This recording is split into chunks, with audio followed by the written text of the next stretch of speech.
காலை 6 மணி. ராசா எழுந்து விட்டான். அப்பா மாட்டுக் கூட்டத்தில் இருந்தார். அம்மா வாசல் தெளித்துக் கொண்டு இருந்தார். ராசா பால் வாங்க போனான். தங்கை சுதாவை எழுப்பி விட்டான். அடுப்படியில் இருந்து அம்மா சொன்னார், ராசா வீடு கூட்டிவிடு. ராசா வீடு கூட்டினான். அப்பா வயலுக்கு கிளம்பி விட்டார். சுதா கோழிகளுக்கு தீனி வைத்தாள். இன்னும் வேலை முடியல. ராசா இங்க வா, அம்மா அழைத்தார். ராசா அடுப்படிக்கு வந்தான். பாத்திரம் கழுவினான். சுதா, நேரமாச்சு, சீக்கிரம் கிளம்பு, அம்மா சொன்னார். ராசா வெளியே வந்தான். சுதாவை பிடித்து உட்கார வைத்தான். சடை பின்னி விட்டான். நான் வயக்காட்டுக்கு போறேன், நீங்களும் சீக்கிரம் கிளம்புங்க, அம்மா கிளம்பினார். சைக்கிளில் சுதாவை உட்கார வைத்தான். பள்ளிக்கூடம் போனான். காலை வழிபாட்டு கூட்டம். ராசா செய்தி வாசித்தான். ராசாவுக்கு கீச்சு குரல். ஏற்ற இறக்கத்தோடு நன்றாக வாசித்தான். ஒரு நாள் பள்ளியில் கோலப் போட்டி நடந்தது. ராசா பெயர் கொடுத்தான். நீ கோலம் போட போறியா? வசந்த கிண்டல் அடித்தனர். 3ஆம் பரிசு வாங்கினான். பள்ளிக்கூடம் முடிந்தது. யார் கிள்ளி பாப்போமா?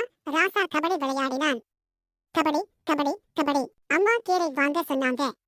வரும் வழியில் மறக்காமல் வாங்கினான். அம்மாவுக்கு நாவல் பழம் பிடிக்கும். வாங்கிக் கொண்டான். வீட்டுக்கு வந்தான். அம்மாவுக்கு பழம் தந்தான். அம்மா சந்தோஷமாய் சாப்பிட்டார். அப்பாவுக்கு எங்கடா என்றார். இந்தா இருக்கு. ஒளித்து வைத்த பழங்களை காட்டினான். கொடியில் காயும் துணிகளை எடுத்தான். மடித்து வைத்தான். கொஞ்ச நேரம் சுதாவுடன் விளையாடினான். அம்மா ராத்திரி சப்பாத்தி சுடலாமா? ஆசையாய் கேட்டான். சுடலாம், ஆனால் நீதான் மாவு பிசையணும். ராசா மாவு பிசைந்தான். அம்மா, அப்பா, ராசா, சுதா சேர்ந்து சாப்பிட்டனர். சாப்பிட்ட தட்டை கழுவினான். எப்படி தட்டு கழுவனும் சுதாவுக்கும் சொல்லித் தந்தான். மறுநாள் சனிக்கிழமை. பள்ளிக்கூடம் லீவு. அம்மா சொன்னார், வா தோட்ட வேலைக்கு போவோம். கபடி போட்டி இருக்கா? படிக்க வேண்டியது இருக்கா? யோசித்தான். ஒன்றும் இல்லை. அம்மா கூட வேலைக்கு போனான். ஞாயிற்றுக்கிழமை. ராசா கோழி இறகு பறித்தான்.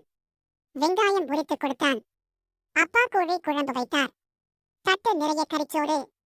நன்றாக சாப்பிட்டான். ஆண்களின் வேலை, பெண்களின் வேலை என பிரிப்பது சரியா? எல்லாமே நம் வேலைகள் தானே. ராசா போல நீங்கள் வேலைகளை பகிர்ந்து செய்கிறீர்களா? உங்கள் அண்ணன் அல்லது தம்பி என்னென்ன வீட்டு வேலைகளை செய்கிறார்கள்?